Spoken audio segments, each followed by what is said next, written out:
हाजीपुर मेरे पिता की कर्मभूमि रही है और कोई माई का लाल मुझसे इस सीट को नहीं छीन सकता। जिसको भी थोड़ा शक लग रहा है वो जा कर के गठबंधन के बड़े नेताओं से बात कर ले और उसके बाद ही मीडिया में कोई बयान दे। दरअसल ये सारी बातें चिराग पासवान अपने चाचा पशुपति कुमार पारस के बारे में बात कर रहे थे और वो बता रहे थे कि किस तरीके से पशुपति कुमार पारस एनडीए गठबंधन को नुकसान पहुंचा रहे हैं, उनकी छवि को खराब कर रहे हैं। और चिराग पासवान साफ साफ कह रहे थे कि जब भाजपा गठबंधन ने यानी कि एनडीए ने उन्हें हाजीपुर की सीट दे दी है, इसके बावजूद पशुपति कुमार पारस जो है हाजीपुर सीट पर दावा ठोक रहे हैं और लगातार बयानबाजी कर रहे हैं। वहीं आपको बताते चले कि चिराग पासवान ने 6 लोकसभा सीट से चुनाव लड़ने के लिए अपनी लिस्ट भेजी थी, जिस पर 5 पर नरेंद्र मोदी और अमित शाह ने मुहर लगा दी है। वहीं जीतन राम मांझी ने भी 5 लोकसभा सीटों की लिस्ट भेज दी है,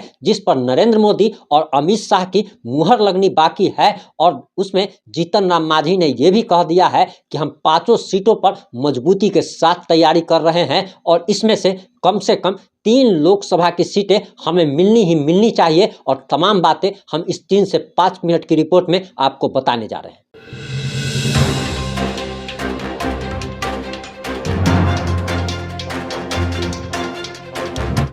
नमस्कार, मैं प्रिंस कुमार सिंह और आप देख रहे हैं पॉजिटिव इंडिया। अगर अभी तक आपने चैनल को सब्सक्राइब नहीं किया है तो खबरों से अपडेट रहने के लिए कृपया चैनल को सब्सक्राइब कर लीजिए और जो लोग ऑलरेडी कर चुके हैं उन तमाम लोगों को सहृदय धन्यवाद। अब आते हैं मुद्दे पे। दरअसल चिराग पासवान और पशुपति कुमार पारस चाचा भतीजे की लड़ाई जो है रुकने का नाम नहीं ले रही है और दोनों एक दूसरे पर लगातार बाण जो है छोड़ रहे हैं। दरअसल चिराग पासवान जहां हाजीपुर सीट पर लगातार दावा कर रहे हैं, वहीं उनके चाचा पशुपति कुमार पारस भी पीछे नहीं हट रहे हैं और दोनों अपने अपने शब्दों से दोनों को तीर रहे हैं। और लगातार ये हो रहा है, जिसके बाद चिराग पासवान का एक बहुत बड़ा बयान सामने आया है और उन्होंने साफ साफ अपने चाचा पशुपति कुमार पारस को सलाह दे दी है कि गठबंधन में शामिल होने से पहले ही उन्होंने नरेंद्र मोदी और अमित शाह से बात कर ली थी कि हाजीपुर की सीट जो है वो उनकी ही रहेगी, चिराग पासवान को ही दिया जाएगा। और सहमति बनने के बाद ही वे एनडीए में शामिल हुए थे। तो फिर आखिर पशुपति कुमार पारस जो है लगातार उस सीट पर दावा करके लगातार एनडीए की छवि को खराब करने की कोशिश कर रहे हैं, एनडीए को बदनाम करने की कोशिश कर रहे हैं। वहीं आपको बताते चले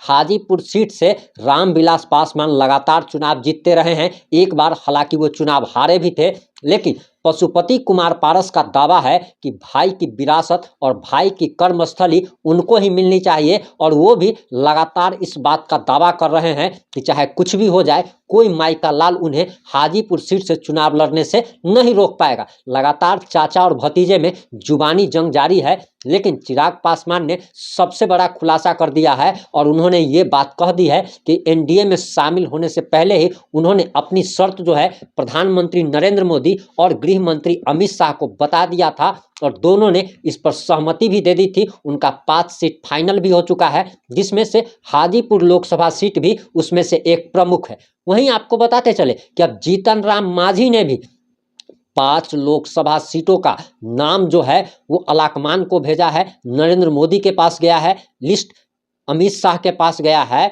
और उसमें से जीतन राम मांझी ने कहा है कि हम 5 सीटों पर मजबूती के साथ तैयारी कर रहे हैं, इसमें से हमें कम से कम 3 सीट आपको देना ही देना पड़ेगा।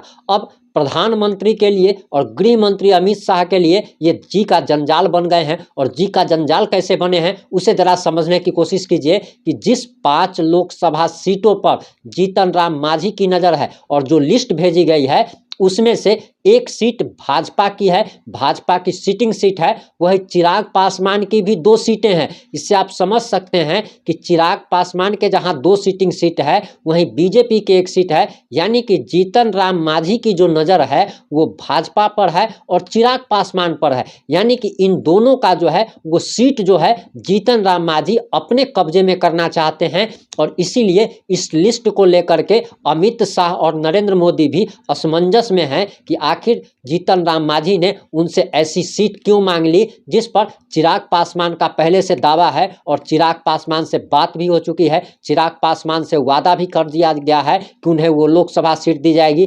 वहीं भाजपा के भी सिटिंग सांसद को यह वादा कर दिया गया है कि आपको ही लोकसभा की टिकट वहां से दी जाएगी। इसके बावजूद जीतन राम मांझी लगातार बीजेपी की सिटिंग सीट और चिराग पासवान की सिटिंग सीट पर दावा कर रहे हैं, लेकिन ये बताया जा रहा है कि जीतन राम मांझी की पार्टी को एनडीए गठबंधन की ओर से ज़्यादा 2 सीटें दी जाएगी। पहले 1 सीट पर बात चल रही है, अगर 1 सीट पर अगर नहीं मानते हैं तो ज़्यादा से ज़्यादा उन्हें 2 सीटें दी जाएगी। वहीं उपेंद्र कुशवाहा के बारे में भी यह खबर आ रही है कि उपेंद्र कुशवाहा भी लगातार चिराग पासवान की सिटिंग सीट पर और बीजेपी के सिटिंग सीट पर ही दावा कर रहे हैं। उपेंद्र कुशवाहा को भी लोकसभा की 2 सीटों देने की बात चल रही है। हालांकि अभी तक लिस्ट फाइनल नहीं हुई है, लेकिन चिराग पासवान ने सबसे बड़ा दावा किया है कि चिराग पासवान ने जो लिस्ट भेजी थी अब उनका फाइनल हो चुका है। वहीं आपको बताते चले कि अब चिराग पासवान मजबूती के साथ बिहार में लड़ने को तैयार हैं। लोकसभा में दिए गए अपने भाषण में भी उन्होंने साफ साफ कहा था कि बिहार की 40 लोकसभा की सीटें एनडीए गठबंधन जीतेगी। वहीं उन्होंने इस बात का भी दावा किया कि दरअसल बिहार में अगला मुख्यमंत्री बीजेपी का होगा। तेजस्वी यादव पर वो कोई भी बयान देने से बचते थे, लेकिन लगातार तेजस्वी यादव लालू प्रसाद यादव पर भी लगातार हमला कर रहे हैं। अब इस पूरे मामले में जैसे ही कुछ नया अपडेट आएगा हम आप लोगों तक जरूर पहुंचाएंगे। जुड़े रहें हमारे साथ। जय हिंद, जय भारत, जय जय बिहार।